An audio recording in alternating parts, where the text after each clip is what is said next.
Alright, let's dive into this because it's a move that, on the surface, might seem like just another roster shuffle, but personally, I think it's way more interesting than that. The Blue Jays just called up Brett Bateman, and if you're like me, you're probably thinking, who is this guy, and why should I care? Well, here's the deal. Bateman is a 24-year-old outfielder who was just acquired from the Cubs in the Kevin Gausman trade. Now, what makes this really interesting is that he's not your typical power-hitting outfielder. In fact, he's got just 3 home runs in 359 AAA plate appearances this year. But here's where it gets fascinating. His strikeout rate is better than average, and his walk rate is nearly double the major league average.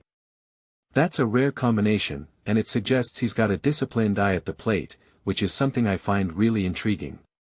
It raises a deeper question: can a player with limited power but strong plate discipline succeed in the big leagues? I think it's a question worth exploring. Now, let's talk about the context here. The Blue Jays are dealing with injuries. Luis Urías is out with a quad strain, and they needed someone to fill that roster spot. But what many people don't realize is that Bateman might also be stepping into the void left by Daulton Varsho, who was traded to the Astros. Varsho was a key piece in their outfield, and while Myles Straw has been filling in, he's more of a defensive specialist. Bateman, on the other hand, brings a different skill set. He's got speed, we're talking 20 to 30 stolen bases a year in the minors, and he's a plus defender in center field. From my perspective, this could be a strategic move by the Blue Jays to inject some speed and defensive versatility into their lineup. It's not just about replacing an injured player, it's about reshaping the team's dynamics. One thing that immediately stands out is Bateman's platoon potential. He's a lefty, and Straw is a righty, so there's a natural opportunity for a platoon situation. But here's the kicker: Straw actually has reverse splits, meaning he hits better against right-handed pitching. Meanwhile, Bateman has crushed righties this year, batting .326/.450/.446 against them. If you take a step back and think about it, this could be a masterstroke by the Blue Jays. They could use Bateman primarily against right-handed pitching, maximizing his strengths while also giving Straw a chance to play to his own strengths. It's a detail I find fascinating because it shows the Blue Jays are thinking beyond just filling a roster spot. They're thinking about matchups and long-term strategy. Now, let's talk about Rudy Martin Jr., who was designated for assignment to make room for Bateman. It's always tough to see a player lose their spot, but this is the nature of the game. What this really suggests is that the Blue Jays are prioritizing youth and potential over established but perhaps less dynamic players.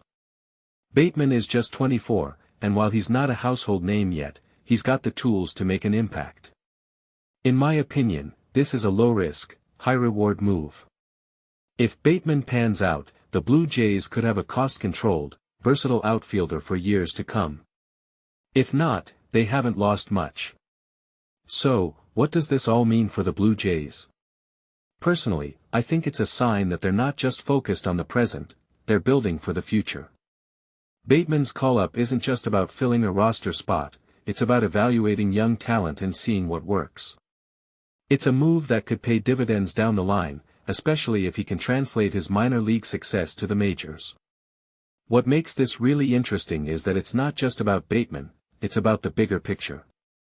The Blue Jays are in a transitional phase, and moves like this show they're willing to take calculated risks to find the right mix of players. It's a strategy one find really compelling, and I can't wait to see how it plays out. As we wrap this up, I'm left with one big question: can Brett Bateman make the leap? He's got the tools, but the majors are a different beast. What do you guys think? Is this a smart move by the Blue Jays, or are they putting too much faith in a relatively unproven player?